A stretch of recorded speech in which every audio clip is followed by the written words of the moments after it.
Hi, it's Kelly from MeMore TV. This is a topic I have been dying to talk about, and it's about the 11 plus process here in London. Firstly, if you have a son, I'm sorry, it may not be so helpful. I'm sharing my experience and what I went through, the highs, the lows, and hopefully some tips that might help you and your child with their journey. Can I start by saying it was the most stressful thing I have ever had to experience as a parent. Oh, I can laugh now, but seriously, it is stressful. And anyone that's been through it, usually you get so stressed, and then once it's all over, you go, "Oh, your child will be fine." You've probably heard this a million times. Your child will be fine. It'll be fine. They're all good schools. And yes, they are all good schools, but you have to go through the process no matter what. And it is a stressful one. I'm going to talk about girls' schools, co-ed schools, but predominantly more the girls' schools. It's a little bit different for me and my experience because my daughter is dyslexic, and I truly believe that this whole exam process is not designed for children with any sort of learning difficulties. But you live here, you suck it up, and you've got to get through it. So first of all, how to get started. I think for your daughter, the most important thing is to have a look at the consortiums. Have a look at Consortium Group 1 and Consortium Group 2. Have a look at the schools listed on there. For example, this is in Group 1.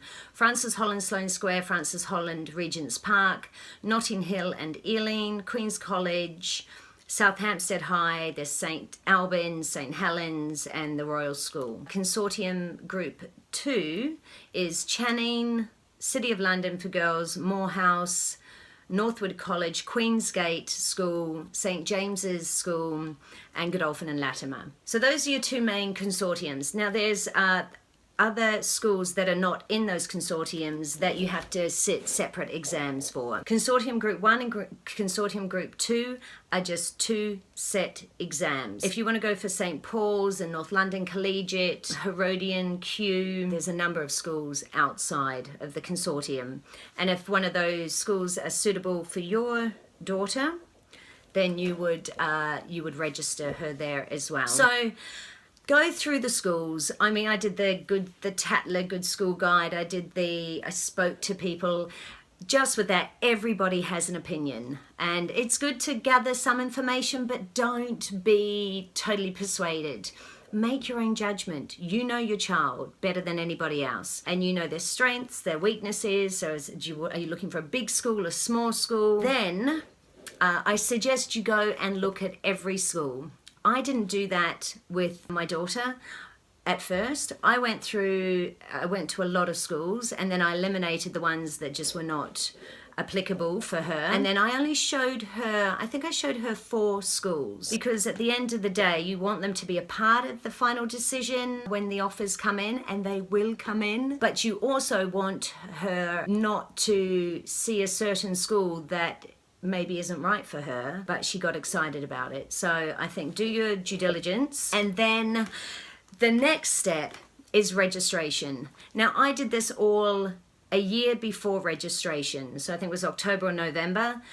I had looked at schools, some you couldn't see, some you could. I went to a number of schools. I think I saw more in the January, the year prior to the actual exam. And I registered. I just registered straight off the bat. I registered my daughter at 10 schools. Now, can I just say that is probably the best advice I can give you, is have backup. Sadly, a lot in our year didn't do that. We all have a certain expectation or where we'd like our daughter to go, but there's also, you've got to be realistic, because the bar is no longer here, the bar is here. Not that the exam is getting harder. You've got the top tier, the middle tier, and the bottom tier. And that's, bottom tier, they're great schools. All of these schools are great schools. It's just depends how academic your child is, how hard you want to push your child, how much tutoring you want to give your child. So register with as many schools as you think are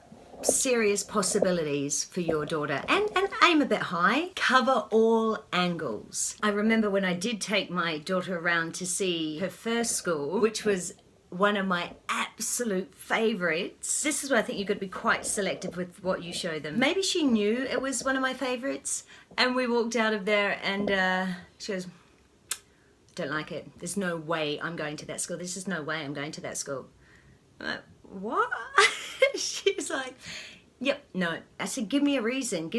Tell me your thoughts. It just doesn't feel right. I'm like, And, you know, there's that fine line of, gosh, what if that's the only school she gets? You have to find that sort of happy medium of being a mother, being a parent, being a friend, being a counsellor, a chauffeur, a chef.